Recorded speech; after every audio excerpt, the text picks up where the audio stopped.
Minecraft is a game known for its limitless possibilities and boundless creativity. It is known for the ways you can construct elaborate structures and, most importantly, explore its vast and ever-expanding world. There's so many different biomes like jungles, forests. Imagine if we just eliminated just all of that, just throw that into a dumpster. Oh geez, I'm literally in this 1x1 hole. And the sucky thing is there's a village right there too. They had to pick the biggest, girthiest tree just to spawn me on. Now you're probably wondering, why is Isaiah from Isaiah's name stuck in this 1x1 hole mining down this big, giant tree? Well, I have this mod called Border Expands Per Day. From my understanding, this mod will make it where I start in a box or something, and then each day the box gets bigger. So yeah, let's see how this goes. Well, I suppose I should go mining since there's nothing else I can do. The only way I can really go is down and up. And mining is what I did for the entirety of the day. I went straight down like a grandma trying to traverse a staircase. And I found some pretty interesting stuff around the way, such as aluminum and even a mine shaft. A mine shaft that I can't explore? Might as well continue to mine. Eventually I hit bedrock, but at that point the first day was already completed and the border had expanded. Using the excess amount of wood I had, I started building a ladder all the way back up to the top. After reaching ground zero, I broke into the building nearest to me and took some of their food. After that, I made sure to exterminate some of the species indigenous to the village, and at that point, it had started getting dark, so I wanted to get to the high ground, so then I scaled the building and slept on the tree. New day started, border expanded.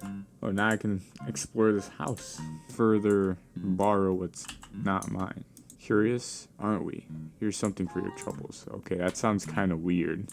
So I'm checking if this is a trap chest. It doesn't look like a trap chest.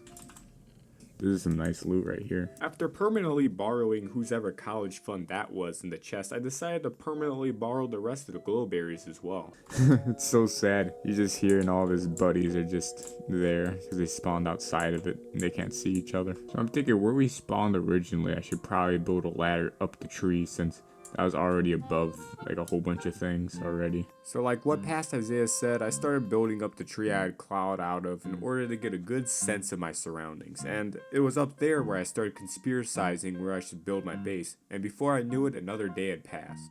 After waking up, I started bridging over to the mountain perch I had planned the base on. And to my surprise, it welcomed me with a fully decked out farm. Just a villager sitting right there. After furtherly cementing my spot in the food chain, I jumped all the way back down to explore newly unlocked territories. And by exploring newly unlocked territories, I meant exploring the houses of the villagers for loot, but unfortunately they seemed to be poor. Nevertheless, I passed the time with some good old quality fishing. Another day passes, the border expands.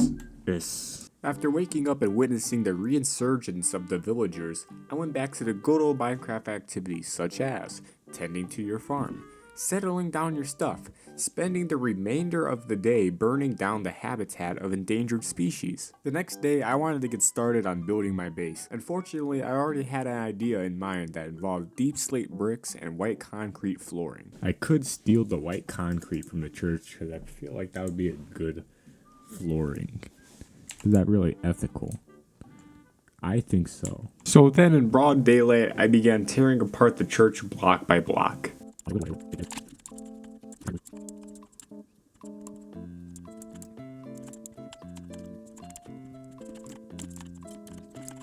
There's quite a bit of concrete, but I think I would just take 2 stacks. They wouldn't mind. Do you mind? Nah, you don't. Imagine you run a church, and then one day the walls are just stripped away. You can't really do anything about it but say, Alright, got 2 stacks of the white concrete. That wasn't that bad, was it? I only had to take the entirety of that room.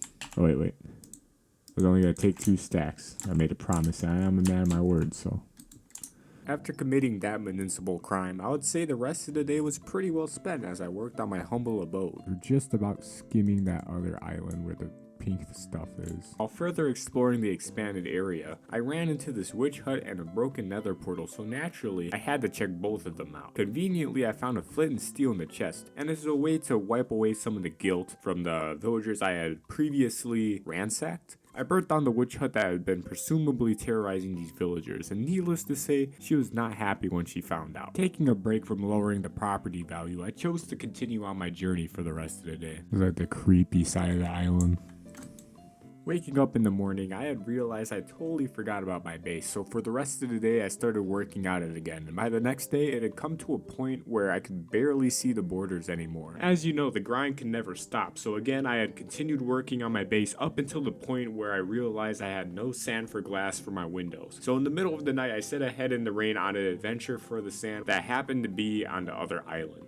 After retrieving the sand, I thought, why not travel back to that unexplored island? Upon entering it, I found this red flavored wood. Since red is my favorite color, I had to of course collect the seeds. While going back home, I found out involuntarily that creeper blasts explode the entirety of the tree. So I had to of course edge a couple of them to explode the cherry ones. Then after a long day, I set up some more candles to further revamp my decor. Then first thing in the morning, I planted down some cherry trees and explored around a bit, and saw that there's possibly a mesa biome in close proximity. Besides that, I ran into this bear and honestly debated making it into some boots, but we all know how that went last time. It started chasing me, and I soon found out that the bear was actually pretty strong. Oh, well, watch this, right? Oh, while going home for the final time, I had to of course burn a couple trees while mine grew. And with that concludes our border exploration.